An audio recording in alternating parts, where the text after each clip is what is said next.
Star Trek Lower Decks Review, Season 1, Episode 7. It's just cosmetic! I know. And yet again, Mariner trying desperately not to be promoted. Yeah. He kind of reminds me of what's his name from the Orville, Lamar. Oh, yeah, a little bit. Yeah, he has a. There's a little bit of that in there. Now, see, Mariner in this episode reminded me more of me. See, I try to avoid work as much as I can unless I'm getting paid. And also, my favorite line was, "Wake me up when it becomes something I have to worry about." Yeah. That line. It's just me.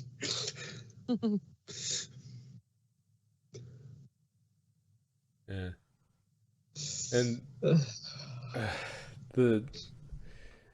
okay, Rutherford. Here's the thing, Rutherford.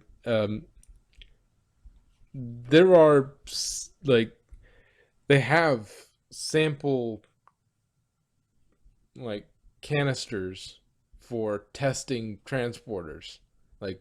They are specifically made for that are designed to sort of test everything at once. If you can transport this safely, you're good to go. It's like, no, just grab Boimler. Yeah, but I mean, it's easy. It's less costly to grab a Boimler. Exactly. It costs you nothing to Boimler. get a teleportation testing module. Like, you're on a ship, you can just get it replicated. Yeah.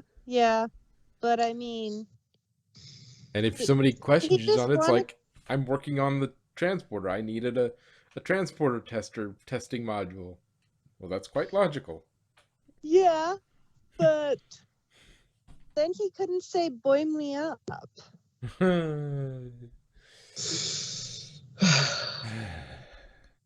Yeah, and lesson learned. Just sounds a little too much like "let's do it." Yeah. And a very important lesson learned. Anytime you're planning a mutiny, do not include Boimler. Yeah. Yeah, we're all screaming, mutiny. I feel bad for him though, because he went to address the authority to try to keep things civil and have them talk it out. And instead it escalated things, and then when they got to the planet, it's like, oh, it's all good. And then poor Boimler's like, this is what I'm trying to say. You guys needed to talk it out. And then he gets there and he can't even enjoy it because he's no longer glowy freak. Yeah, but he's a Boimler though. Yeah, I mean, you got acid reflux though. Yeah, see, that is why I live by the motto of, if it doesn't affect me directly, I'm not getting out of bed. that poor that dog. It's like, you are a freak. I know. I still want to hurt your feelings. I know. Like, wait, dogs don't talk and mutate and shoot bats out of their face? No. Oh. Like, oh, dude, you are a freak. Yeah. I have a feeling that the dog. And then she tried to say hi to the other dog, and the dog licked me. Ew! What the? Ew. What? Ew! It licked me. It didn't say hi. It just licked me. That's rude. I think when she was making that dog, she found an old Earth movie called The Thing. Yes, that does. talking about that, yeah, it does remind me of John Carpenter's The Thing. Good doggy. Yes. Now that you mention it, yes. With the face opening up and everything.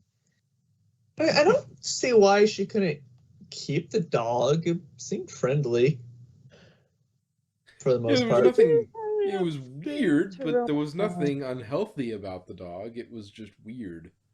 Yeah. It was very cubey.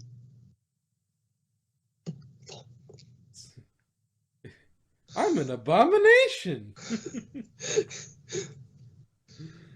Yeah, which it's not lost on me.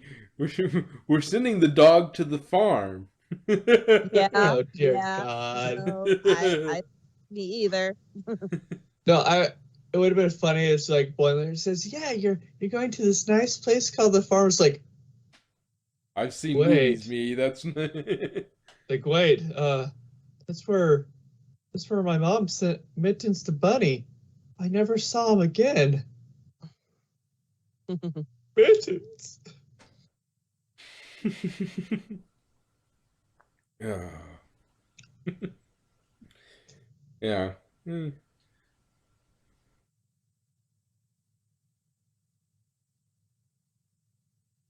No, I can kind of feel for her, not really wanting a position of power. Me too. Because it's like, anytime I've gotten like positions of power and stuff, or like close to it,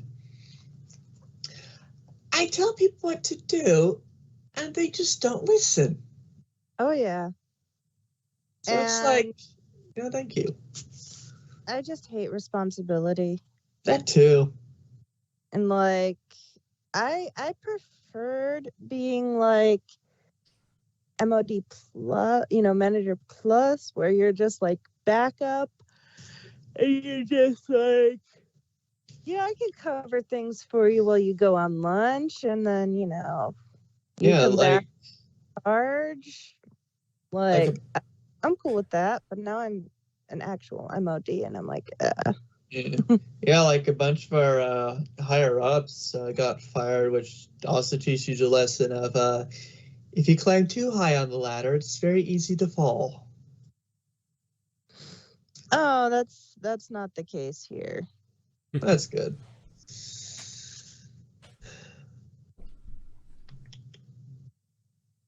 They usually quit. So, wait. So does that mean everybody that got rescued and beamed back have to go to the farm? No, because Boimler proved that it's only temporary. Yeah. Damn. And given that he was transported twice, I think, the first time he was fine. Yeah. The second time he was when he got the blue glowy, the glowy and the screamy. So it's probably going to be very temporary. And besides, it's only cosmetic. Yeah. Yeah. My first call in is to, when they get there, is to go, yeah, Doc, can you come up here and or whoever it was, I forget who it was. I thought it was was it Robertson? Okay, no, Rutherford. Rutherford. Yeah, Rutherford, come up here and stop the screaming.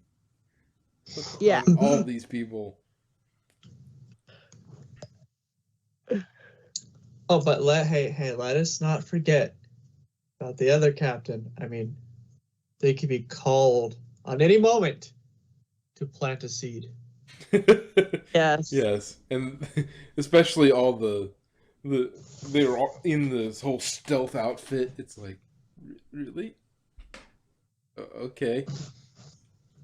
It's a very stealthy seed. Stealth seed. I swear, Starfleet just gives them all the jobs they don't want to do. I mean, yes, somebody has to do it, but still. Well, that's the job of the sort of Cerritos style ships, where it's, I think they're the California class. Yeah, that's the. Yeah, that's these kind of ships. That's what they are.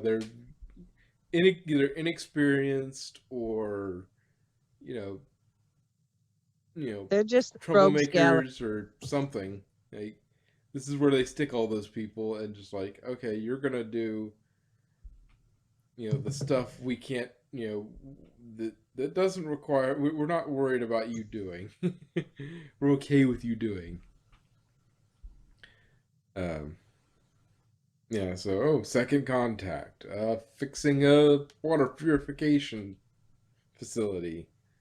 Yeah, occasionally you get pulled into something more interesting, but you're never really assigned something more interesting. Yeah. But I mean, c'est la vie. C'est la vie. C'est la vie.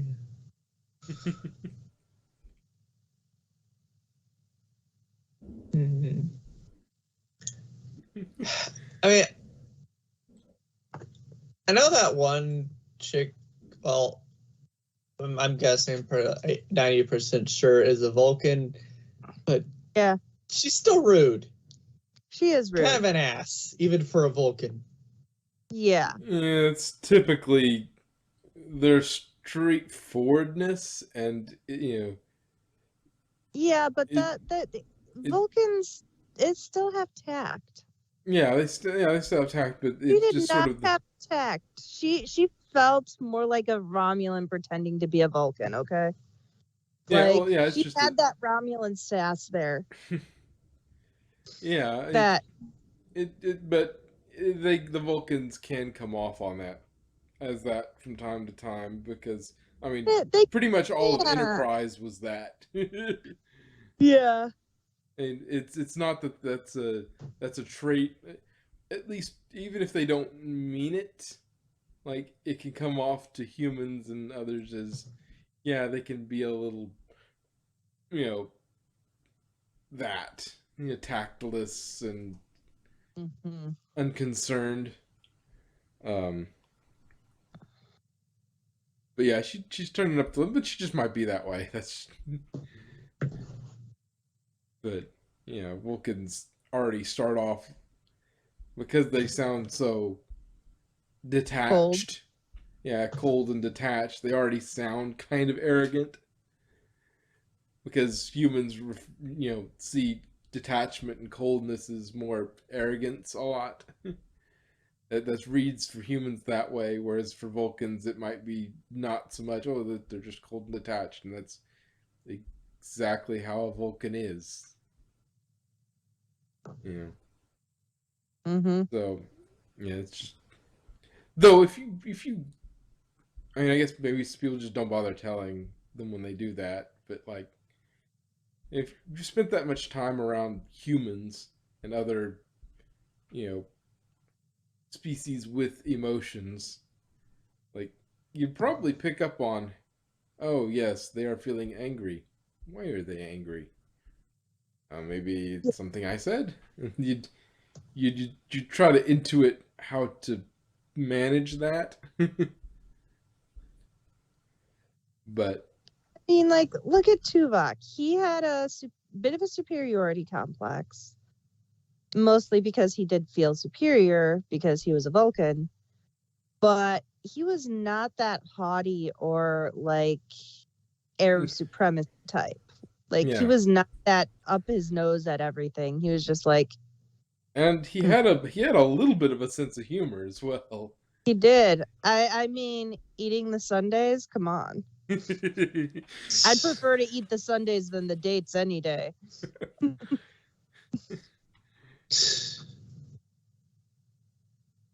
But yeah, he at least had a sense of humor about him, which is always interesting in a Vulcan to see Vulcan like like the old audio play Q and the Q Spock versus Q, where where Q's like, don't you ever just laugh? And he's like listing all these eights, like posh. I don't remember which eights they were because it's been a while. And then Spock says, on occasion I undulate, but always alone. Oh my. Yeah, it's like I'm thinking of a Don't you have big hearty a big hearty belly laugh? We Vulcans laugh on the inside. I thought that was cry. No, we laugh. No, we do both. but I have the picture of a Vulcan standing up on a stage in front of a brick wall in the background doing stand up, Vulcan stand up, and God. all, God. No. all the Vulcans, like, they have some way of signaling that yes, that was quite clever. No, they just like clap. Like the stand up comedy club just like looks like a freaking free mic night poetry slam thing where they're just like clap, gently clapping in between jokes. Yeah. No, I'm thinking it's more Vulcans would have a standardized way of showing approval, or just thinking that was a clever way of showing that they think it's clever without laughing. It's like, yes, that's quite clever. Like, it's a single clap. That is our way of efficiently showing that we thought that was quite clever. And because it's Vulcans, they all have a specific way that they know the joke is finished, and then, like, in unison they all go, and then that's it. And the louder that clap is, the more you know they're laughing. And then you have that one person in the background that's a few seconds late, so you hear the unanimous clap and then single at the end. And then they all have to do it again just so it's in unison. That's a little borderline OCD right there. Yeah, I don't think it's that bad. I think very orderly. Vulcans would be very orderly, but I don't think necessarily OCD about it. Obsessive about it. They wouldn't obsess about it, but I think they would have an order to it. It's like, yes, this is how Vulcan humor might be very ritualistic. No. And then they turn, and the one who did the late clap was somebody with Vulcan ears pinned on. Like obviously cosmetic ears put on. Yeah, it's it's like, yeah, and they all turn in unison and just look, and there's like a Boimler type just like sitting there. Oh, dude. Yeah. I was thinking, Vulcan stand-up humor might be very, very ritualistic, where it's like, yes, this is, you tell the clever joke, and then you get the one clap, and then silence, and then they tell the next joke. They clap. The louder the clap, the more you know they approved of it. It doesn't get in the way of them telling the next joke, because everybody's sort of clapping around the same time. Like, and nobody is laughing. Why did Pavlov have such shiny hair? Because he conditioned it.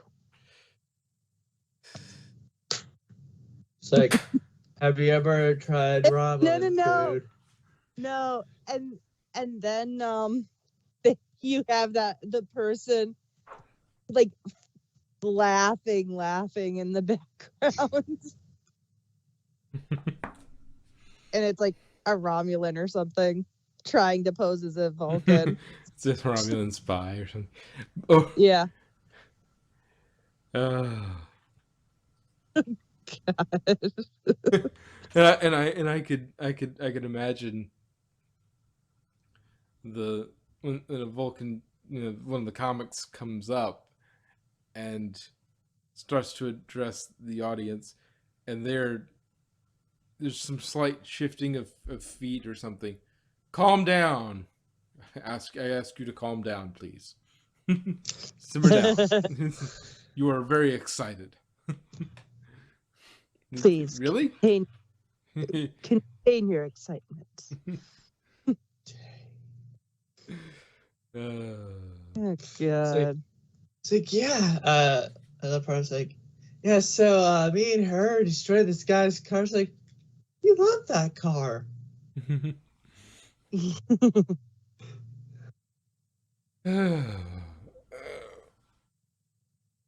Well, do we have anything else? Am I forgetting anything? Let's see. Mutant dog. The Boimler effect. No, that was the other thing. The Boimler effect was the whole Oh yeah. law of the buffer time. Yeah. Oh yeah. Yeah. Boimler, the laziest person in all of Starfleet history. But now let's go to the most important person in Starfleet history, Miles O'Brien. No, I got nothing else except for a little side tangent, but still kind of related. I was scrolling through Facebook and I saw like a little ad for Below Decks, and it showed all like the characters, all the normal stuff, but it showed Boimler holding a bunch of like Borg babies. Oh, that episode! Oh, that's a real episode. Oh shit! Yes. Probably spoilers. Not for the main, not for the episode itself. The fact that it happens is all that is sort of spoiling. Yeah, it's not it's a subtle spoiler. Low tier spoiler. Okay. Yeah. All right. Well, it has very little pertinence to the actual episode. Okay. And that takes place, I think it's the last episode or the second to last episode of season 2, so you have quite a ways to forget that. Okay.